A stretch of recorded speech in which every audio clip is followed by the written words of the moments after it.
I'd kneel beside my bed.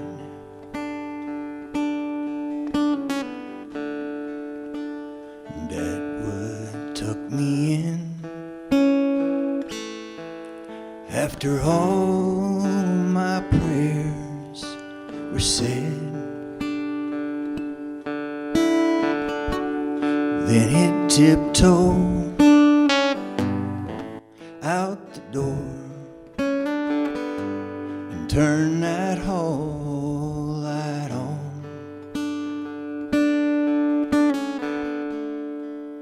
Ain't it funny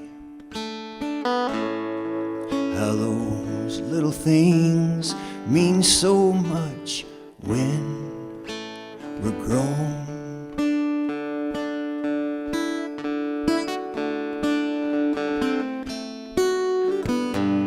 Then I'd lay me down and pray the Lord my soul to keep.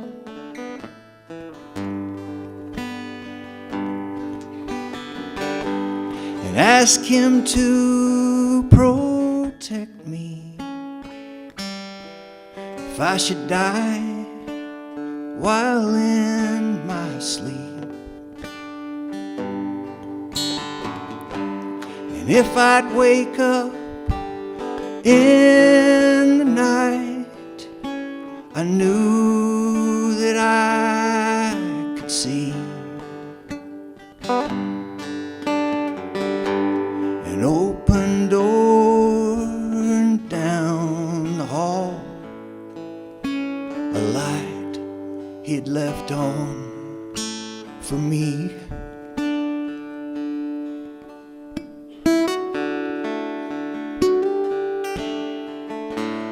Watch the days turn into years. The years go marching by.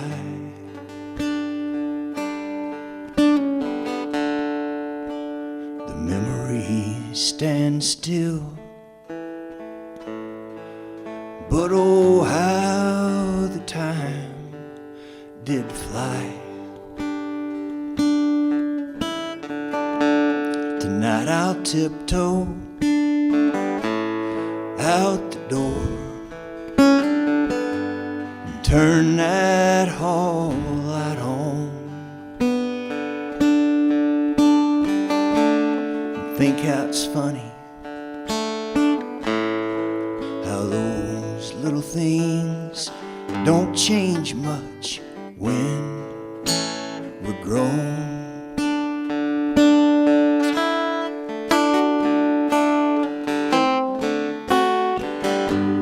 Then I'll lay me down and pray the Lord my soul to keep, and ask Him to protect me if I should die while in my sleep. If I wake up on the other side, Lord, let me see an open door and down the hall, a light He's left on for me.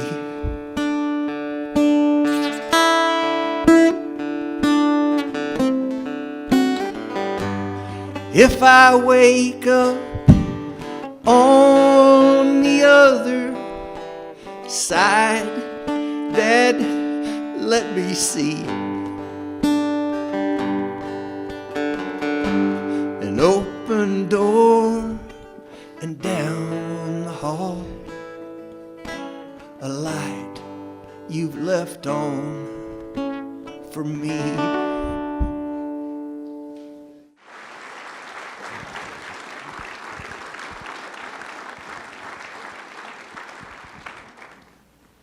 This is not going to be easy for any of us today.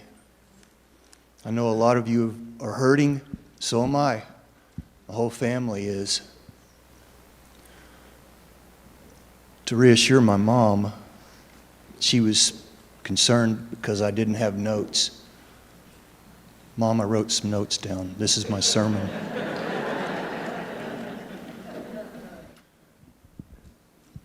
You guys here today are his legacy. Is there anybody here that came from Central? Would you stand up, please?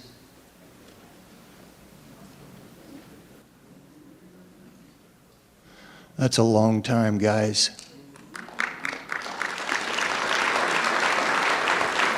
I know there's not going to be any that came from 26th Street, but if there is, would you stand up, please?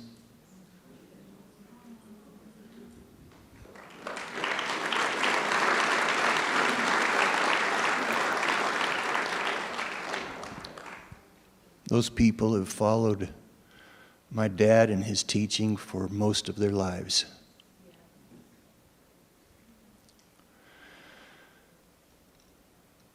What most of you don't know is before 26th Street, which you thought was the beginning, we came from Jonesboro, Louisiana, Assembly of God Church there.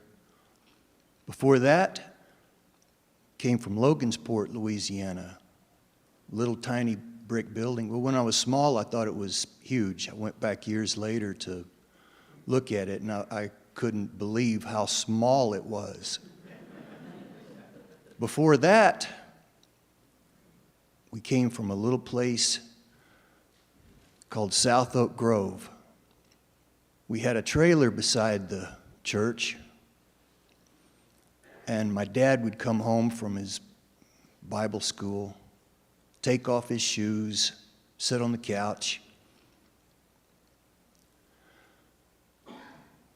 I would try to stand in his big shoes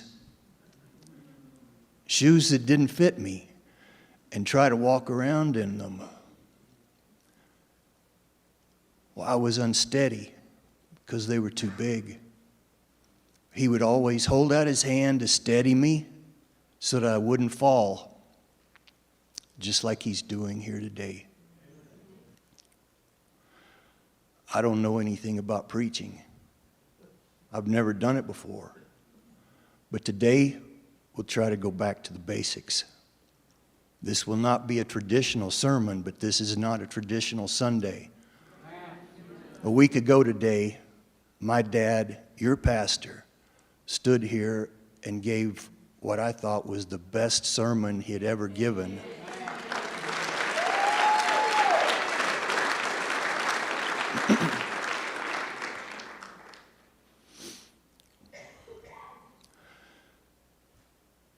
I'm going to tell 4 stories today, all of them different, none of them even remotely connected to each other, and you're going to be scratching your heads thinking, where in the heck is this guy going? When I was a younger man, I was trying to raise chickens. Now, as you know, if you have chickens, everything wants to eat your chickens. So I talked to some friends and I said, I got problems. Coyotes, foxes, owls, coons, everything's eating my chickens. They said you have to get a Jack Russell Terrier. Well, okay. Problem solved. So they gave me the name of a guy. I called him. I said, I understand you raise Jack Russells. I need one. He goes, well, I have one left.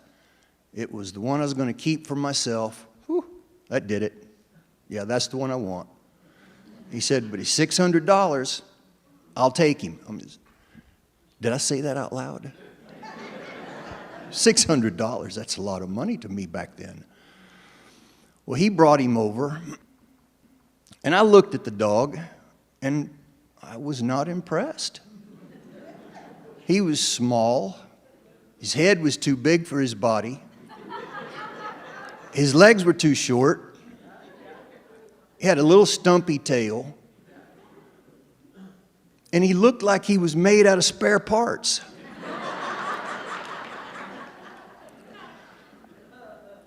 But as time went on, I realized that it was not the looks of the dog that was what was important. It was what was in that little fella's heart.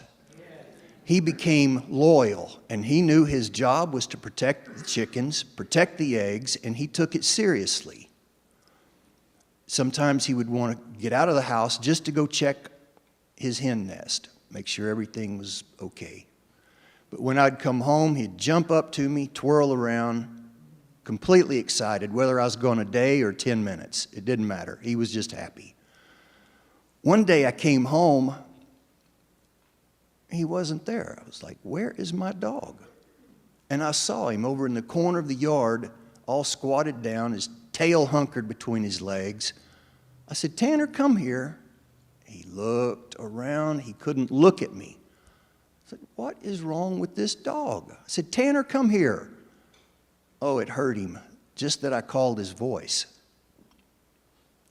So finally, I went over to him, picked him up by the scruff of his thick little neck. I said, what is wrong with you? The dog couldn't look me in the face. Then I saw it. On his little whiskers, on the bottom of his chin, there was egg yolk.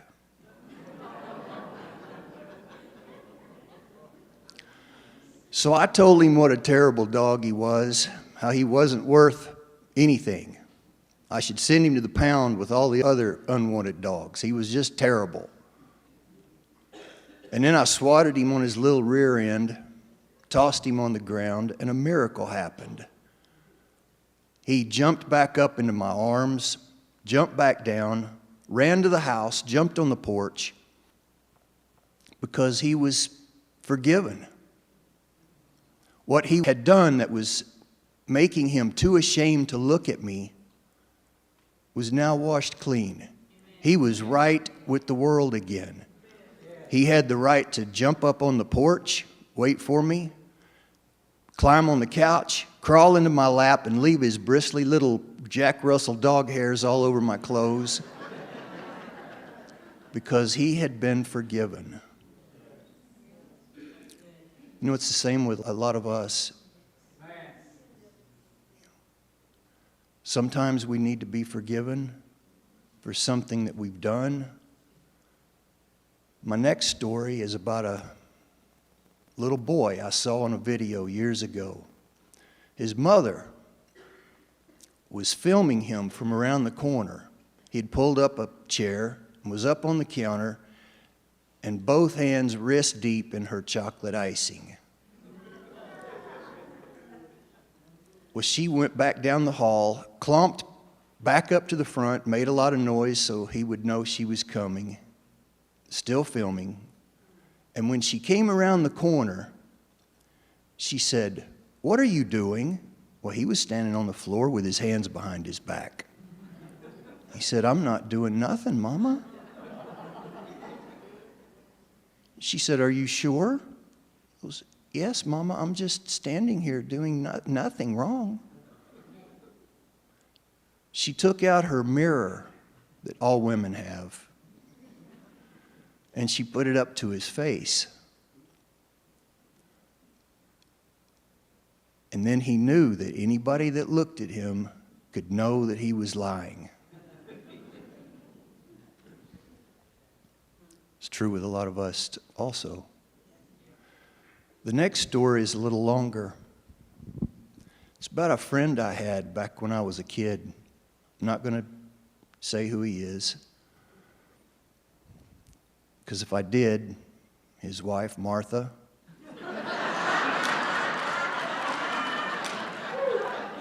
and his two daughters, Liza and Mary Jean, would have some very uncomfortable questions to be asking him.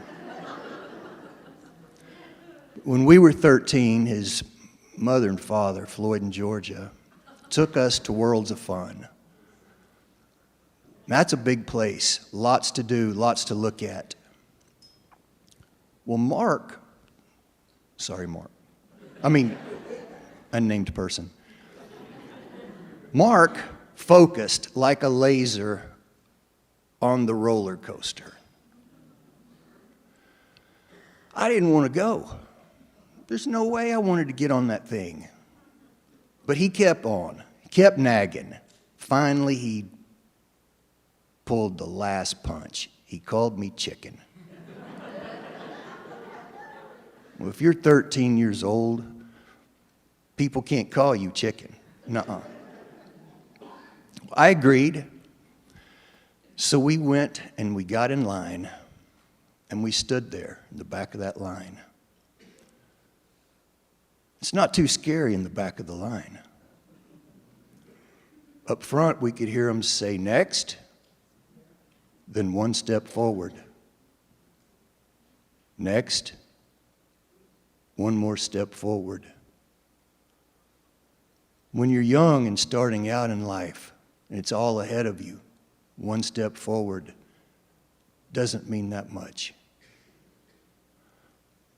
As we got closer to the front, I became more nervous. It was scary to me. I was afraid. I didn't want to do it.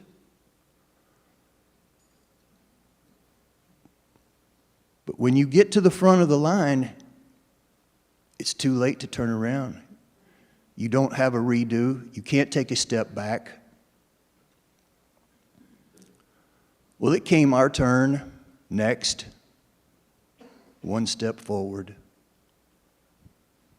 And we got strapped in, me terrified, Mark happy as a lark.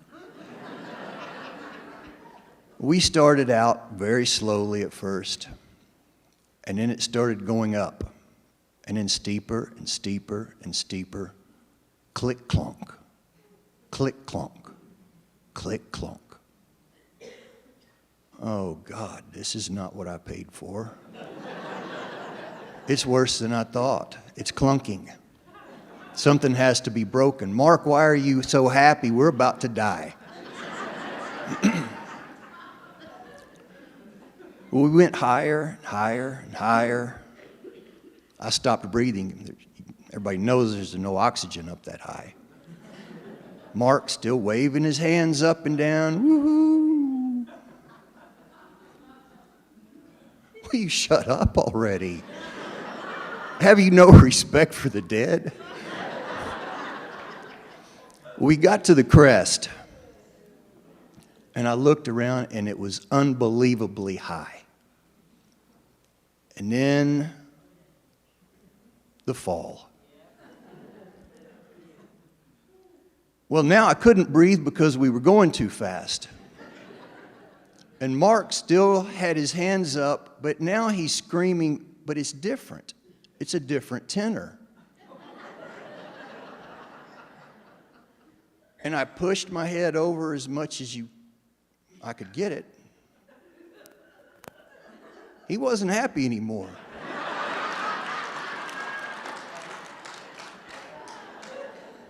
And then I realized his screaming had turned into something else. He was screaming his confession.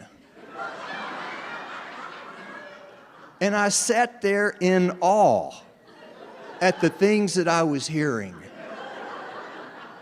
When? How is this even possible?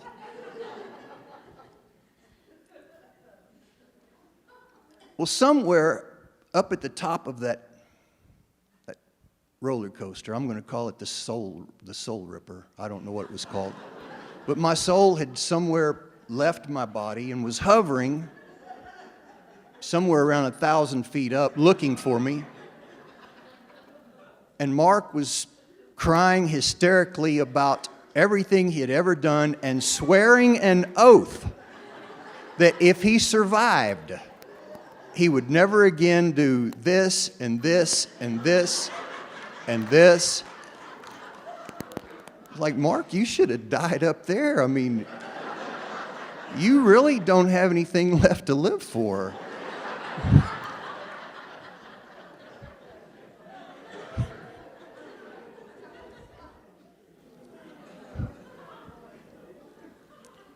We got to the end of it. I learned two things that day. One, you can never know somebody until you've spent time with them on the Soul Ripper at Worlds of Fun. And two, my saintly, tithe-calculating friend was a scoundrel.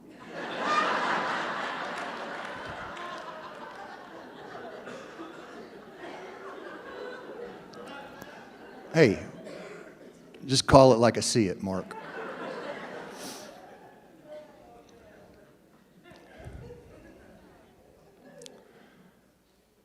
The last story I'm going to tell, it's from the Jewish religious book, the Talmud.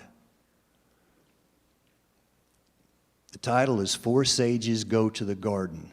In a different translation, it's Four Rabbis Are Taken to Heaven.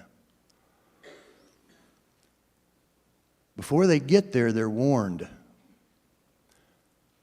The walls are pure marble, and they cascade. It looks like falling water. But do not cry out, water, water, because you've been told it is not water.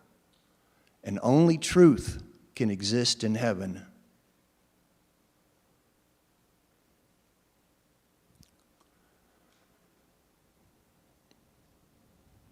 Two days ago, we buried my father, your pastor. A lot of you, I know he meant a lot to you. But today, he's already stood before God. And in the last sermon he preached, he said that he knew his page had been wiped clean. The only thing on it was the blood. Some of you today, you've taken a lot of steps.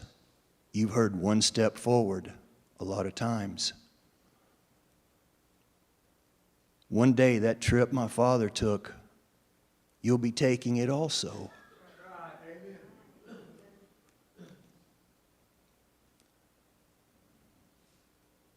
Before he went into surgery, I sat with him, held his hand, and I told him I loved him.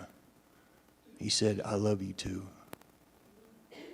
I knew he wasn't coming back.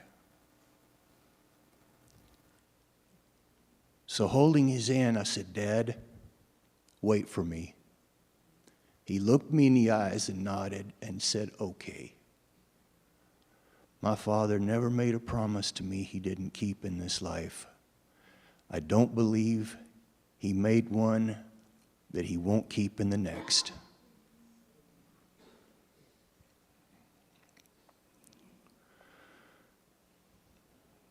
Friday night I spent at his grave.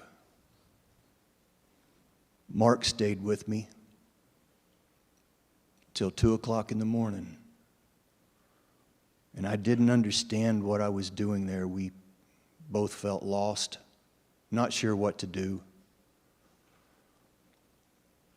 It wasn't until he left that I understood why I was there.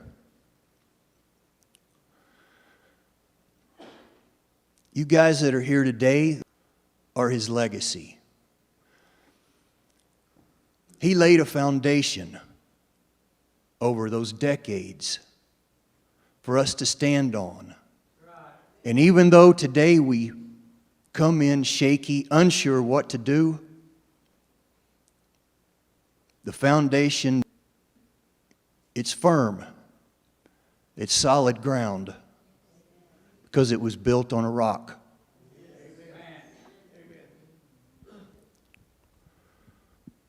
Mark,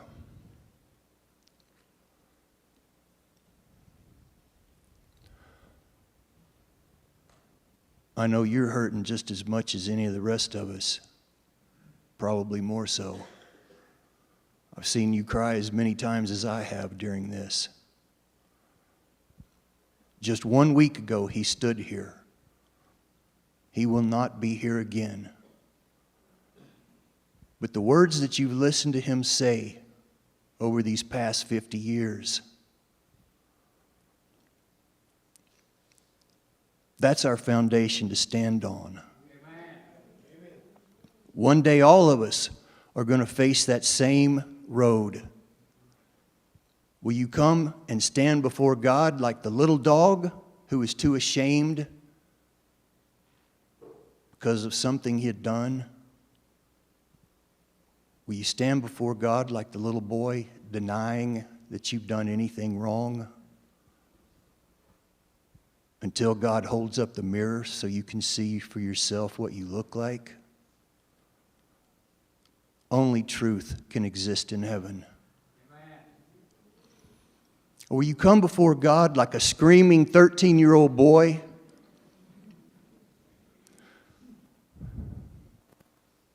With that screaming confession echoing down through 50 years, knowing that every oath you made to God that day you kept, and every vow you made to yourself you've lived up to.